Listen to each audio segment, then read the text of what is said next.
16 horse motor here. Been off it for a while. Played with it, what I thought was the timing. Still think it is, but I'm starting to wonder if it's more if somebody didn't rebuild this motor before I got a hold of it, and I'm off a tooth or two between the crank and the cam. And so right now I'm going to go ahead and check that. Hopefully I can get that all figured out without having to pull this out, because on this particular model, getting this is the end of the camshaft here, timing. These models had a counterbalance, an idler, for the camshaft. In these single-cylinder engines, it was a method to smooth them out. Bearings, nice big beefy bearings on either end of the crank. Okay, so here's looking into the bottom on the motor, so we can see this okay. What I believe is the mark for the crankshaft. If I can get in here, right here, there's a hash mark on the counterweight on the crankshaft. And I believe that's got to be my timing mark, right, for the crank. Now, this gear right here on the crank that matches up with the cam gear back here is where I think they're probably off a little bit. I was concerned that this, on some of these, that this is a keyed gear, the one on the crank here, and that possibly that key had either tweaked or sheared. But on this particular model, this gear was machined on. The good old days where they really put some time into building these. So this spiral gear here was not spiral, but a angled, tapered, whatever tooth gear, whatever the hell you call it, is actually machined right onto the crank. It's one solid piece. So timing mark there. They rotate the crankshaft around.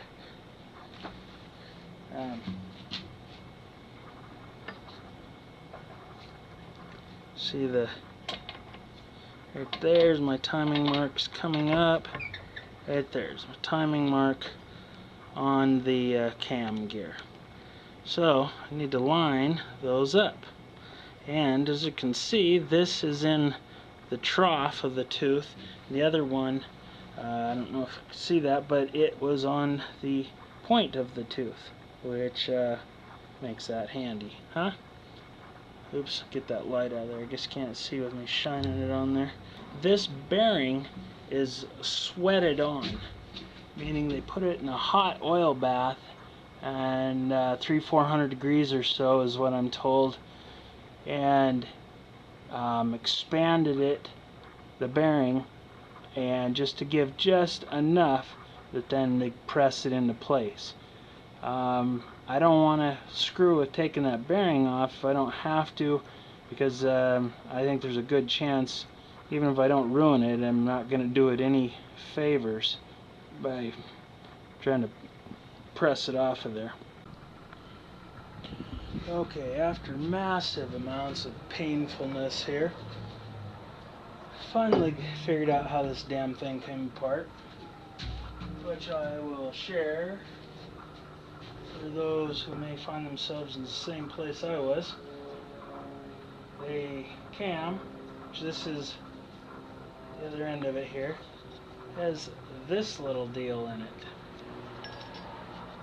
Alright, and this is what rides in this little bushing right here. And then there's just a little pressure cap that fits right in there. Okay? So this whole thing can be tapped out by running the bolt, this bolt here, which comes from the other end where the idler gear is, put it in there, threading it a little bit, and then just giving it a light tap. We'll loosen that. It's just a compression fitting, and it comes out. Okay? So, that all being said, back to the original problem, which is I was more inclined to think that the timing is off. So, I don't know if I can see this now, but right there is the timing mark on the cam. Okay? And just for reference here, on the two lobes, which are, see if I can say this without screwing it up again, intake lobe, exhaust lobe. Then right below, right here, on the shaft, coming around, right there, I don't know if I can, I think I can kind of see that there's a flat spot right there. Okay? And that is where the little rod for the points rides. And when it hits that, this goes in, the points make contact. Now this little galley or whatever that it was rides in, I should not have taken out, because now I gotta screw with it to try and get it to the exact right depth when I put it back together. And then my point gap on these is 20 thousandths, so I guess I'll just screw around with it until I get it into 20 thousandths. But this is a press fit. It was a bugger to get out without damaging it. I did get it out, didn't damage it, but now I got to put it back in. And had I known how this came apart, I wouldn't have had to take this out. But couldn't find any information on how that came apart. Anyway, so timing mark there. Now looking over the crank, see there sometimes there'll be a timing mark on the counterweight here, but this has none.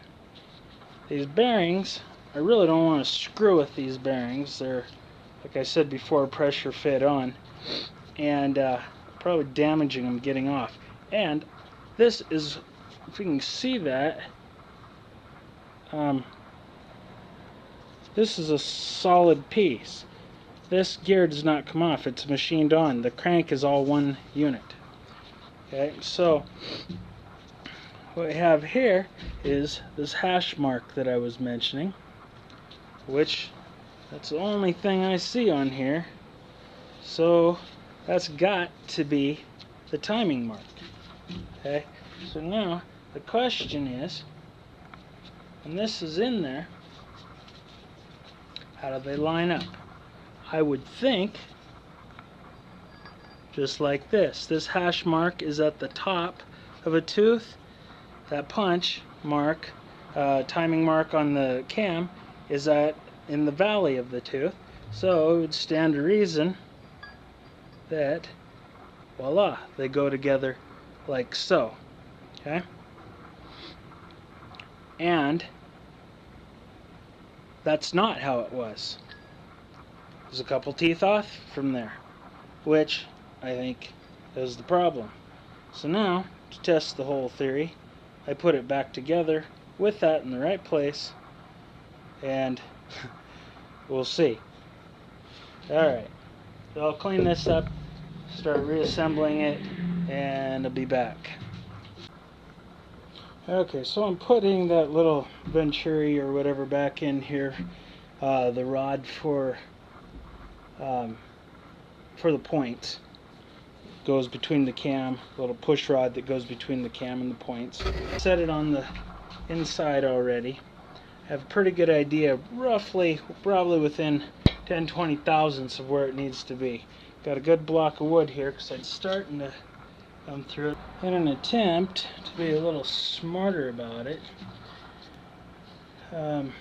taking a screw, putting through here, and kind of making a makeshift press.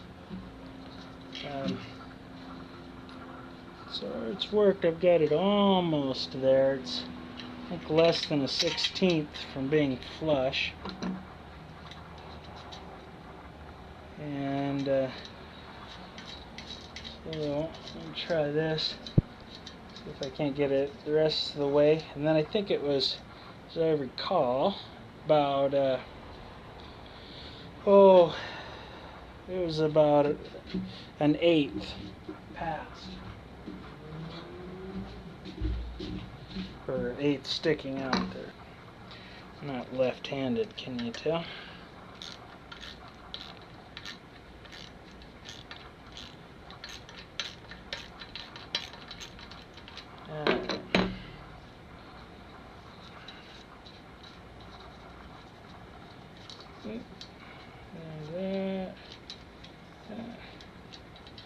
Yeah, it's right there. It's flush, so I need to come probably another 1/8. Try a couple of these here. Sure, I think that one's big enough. And actually, if I brought it all the way out, that washer's dang near close enough to the how far out I want it. It might just work. So get it started here, and then I'll center that other washer. And so yeah, right about there.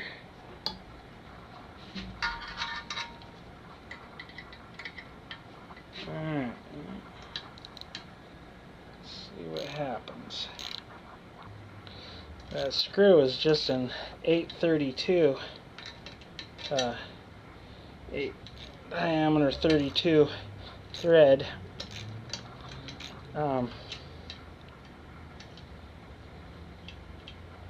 It's about, I don't want to goof up the inside of that brass venturi there. Otherwise it'll just be spitting oil out in there into the points all the time, and probably wouldn't hurt them, but just as soon not. Yeah. Okay. Back to where we were. Here, so you can see that. Just the screw poking out there. Looks a little fuzzy, I can't tell. Maybe it's okay. Battery went dead. Perfect timing, because I was sick of those gloves anyway. Those are stupid. What's a little grease, huh? It's good for you. Okay, so I'm going to put 2 washers on it. Get a good idea of where the old line is here. And where's my screw? There we go. So that should get around there just fine. Okay, well, it's still probably close to around the 1/16 from where I believe it was. Needs to come out a little more, but I think it'll be okay, because I think I've got plenty of adjustment in the point screw for when I do adjust the points, that I can make up any difference there. And mainly it just needs to be straight and in there, and it's in there. Okay. Something here. Stick my little oil in there. Put this little rod back in for the points.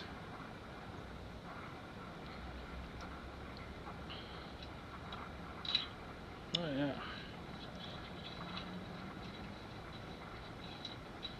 I think it probably rides right about there. Now, the only thing that might cause me problems is it needs to ride right on that thick part right there. And if I'm not far enough out where this is going to go off and catch, that'll be a problem. So when after I put that cam in, I'll put the points on. I need to make sure that that's going to be okay. So to assemble it, put the cam, set it in its final place right there, and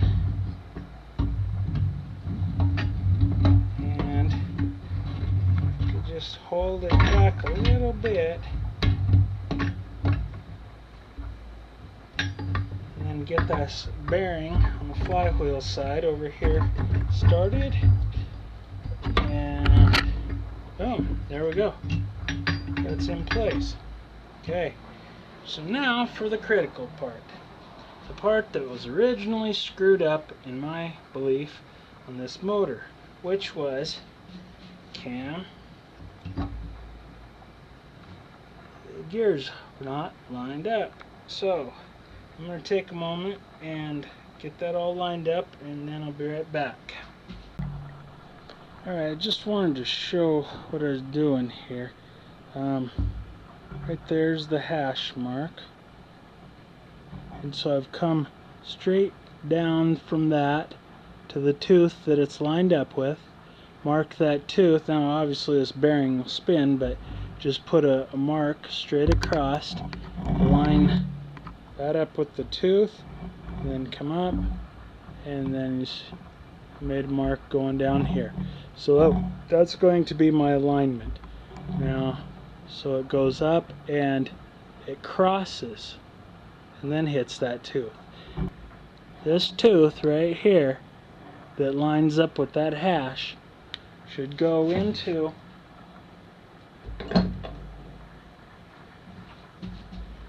the valley here on the cam, and there's that mark.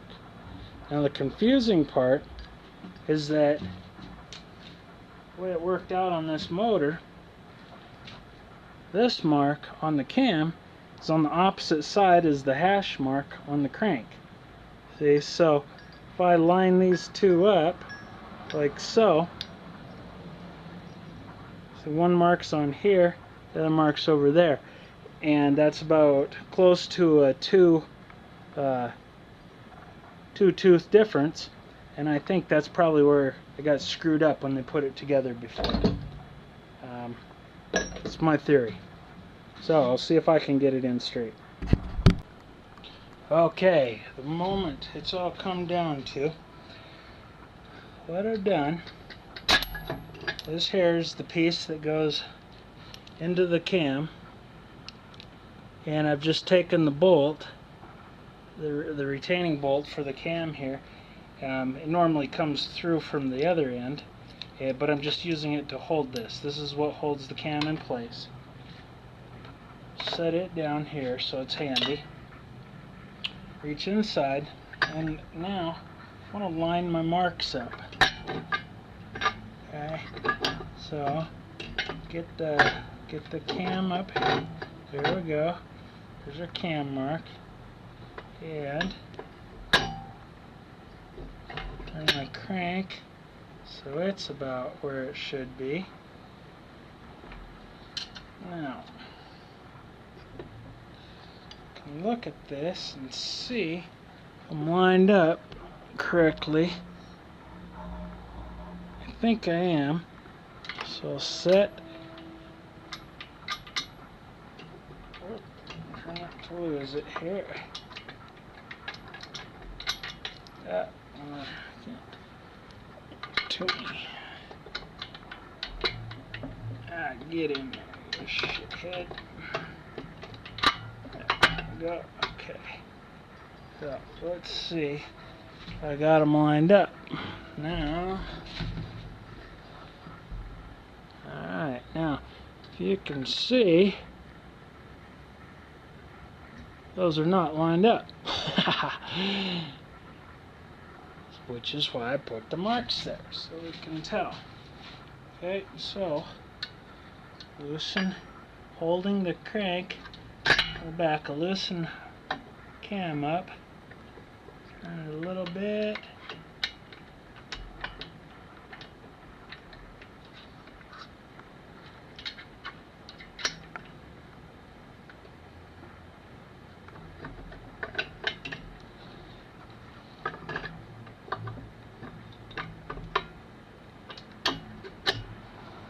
see if I did anything better that time. Voila. Line up this outer race just to show it, and should be able to see there, they're all in a nice line. So you saw what it looked like when it was a tooth off, and that's what it looks like when it's lined up. So in this position, the hash mark that's on the cam or on the crankshaft indicates the top of a tooth. That tooth is in the valley for the on the cam here, marked with that same mark there. However, if I'd have lined them up just from mark to mark, like the hash mark back here on the crank with the punch mark on the camshaft, they would be they'd be 1 to 2 teeth off. Okay, and I think that's what happened. So hopefully this is the way it's supposed to be. So at this point I'm going to go ahead and lube it everything up good, spray, and reassemble the lower end here. Alright, I just wanted to show, I said I'd follow up with this. The cam's loosely in place, bolt and everything through, retaining bolt. Here's the little cam, little push rod that goes to the points. And my concern was that this little fat part on it here was going to still be inside of this little galley that it rides in, little hole. And so if I put some tension on it and I turn the cam, see right there is where it drops in. Right there is where you'd be throwing your spark.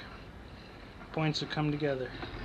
Okay, and it's still pretty snug in there, and everything's riding okay. And so this actually does not, the brass piece doesn't have anything to do with the